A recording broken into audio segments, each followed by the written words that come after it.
আসসালামু আলাইকুম প্রিয় শিক্ষার্থীবৃন্দ, আজকে আমরা হাজির হয়েছি আরও একটি নতুন টপিক্স নিয়ে। সেই টপিক্সটা হচ্ছে আমাদের পূর্বের ক্লাসে ছিল ফ্রেজ অ্যান্ড ওয়ার্ড। প্রথম ক্লাস ছিল আমাদের ফ্রেজ অ্যান্ড ওয়ার্ডের উপরে এবং সেকেন্ড ক্লাসটি হচ্ছে আমার ধারাবাহিকভাবে পরবর্তী ক্লাসটি। সেই পরবর্তী ক্লাসটির মধ্যে আজকে আমরা নিয়েছি আরও 3টি ওয়ার্ড। সেই 3টি ওয়ার্ড হচ্ছে what if, let alone, as if এবং অ্যাজ দো।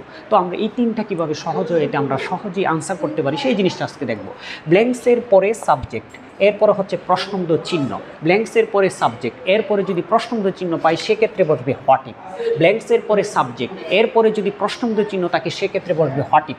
ব্ল্যাঙ্কসের পূর্বে এবং পরে যদি তুলনামূলক ওয়ার্ড পাই সেক্ষেত্রে বসবে লেট এলোন। ব্ল্যাঙ্কসের পূর্বে এবং পরে যদি আমরা তুলনামূলক ওয়ার্ড পাই সেক্ষেত্রে বসবে হচ্ছে লেট এলোন। যেমন এটা একটু আমরা যদি বলতে পারি, ব্ল্যাঙ্কসের আগে যদি নেম থাকে, ব্ল্যাঙ্কসের পরে থাকবে অ্যাড্রেস, এখানে হচ্ছে তুলনামূলক।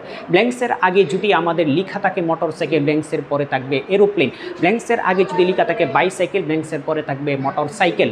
ব্ল্যাঙ্কসের পূর্বে যদি লেখা থাকে 1 মাইলস, ব্ল্যাঙ্কসের পরে লেখা থাকবে 5 মাইলস, 10 মাইলস, 12 মাইলস। এরকম তুলনামূলক ওয়ার্ড যদি আমরা পাই সেক্ষেত্রে বলবো হচ্ছে লেট এলোন।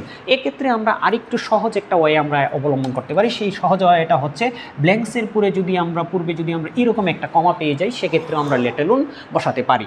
এরকম ওয়ার্ড আমরা মাঝে মাঝে আমরা মডেল টেস্টে পাবো, তবে এটা খুব রেয়ার, খুব বেশি পাওয়া যায় না। এই জন্য এটা খুব কম পাওয়া যায় বিধায় আমরা এই আলোচনাটা একটু মনে রাখবো।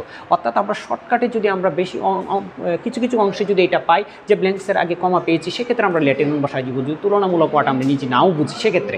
আচ্ছা, আমরা যে তৃতীয় নাম্বারটা অ্যাজ ইফ এবং অ্যাজ দো। As if as though answer করার জন্য একদম একটা আমাদের সহজ অংশ হচ্ছে ব্ল্যাঙ্কসের পরে যদি আমরা ওয়ার পাই, ব্ল্যাঙ্কসের পরে যদি আমরা নিউ পাই, ব্ল্যাঙ্কসের পরে যদি আমরা হ্যাড নোন পাই, অর্থাৎ এই 3টা থেকে কোনো একটা যদি আমরা পেয়ে যাই সেক্ষেত্রে আমরা বসাবো হচ্ছে অ্যাজ ইফ অথবা অ্যাজ দো। প্রিয় শিক্ষার্থীবৃন্দ, আমাদের ধারাবাহিক ক্লাসের মধ্যে তোমরা যুক্ত থাকবে ইনশাল্লাহ। আসসালামু আলাইকুম, ভালো থাকো।